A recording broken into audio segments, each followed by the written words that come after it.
কি হয়েছে কি হয়েছে কি হয়েছে কি হয়েছে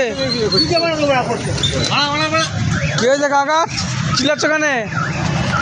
খালি উদ্ধার খাইবে ধার খাবে? এই পয়সা দিলুন তুমি? পয়সা দিবনি? আরো 20 টাকা করেছে? ধরে বেঁধে রাখো না এখানে।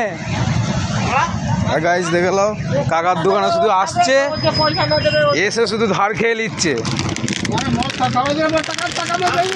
হ্যাঁ, মদ খাওয়ার জন্য টাকা বেরিয়ে পড়ছে, তাই তো? মদ খাচ্ছ তুমি?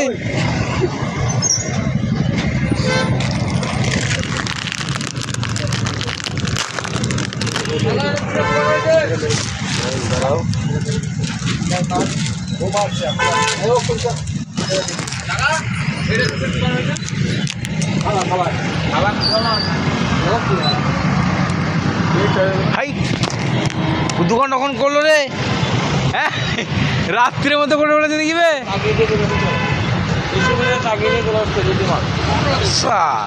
কন্টেনার মতন হয়ে গেছে একদম, কন্টেনারের মতন। হ্যাঁ, এটা দেখো গাইস, কাকার চায়ের দোকান। আমরা চায়ের দোকানে চা খেতে এসেছি। এই যে কাকা চা বানাচ্ছে, আর ওই মালটা ধারে খেয়ে পয়সা দেয়নি। প্রতিদিন আসছে আর ধারে নিয়ে যাচ্ছে গাইস, ঠিক আছে? আর পয়সা দেয়নি। আর এইদিকে খাওয়ার পয়সা নাই, মদ খাওয়ার পয়সা বেরিয়ে যাচ্ছে গাইস। দেখালো ওই ছেলেটাকে।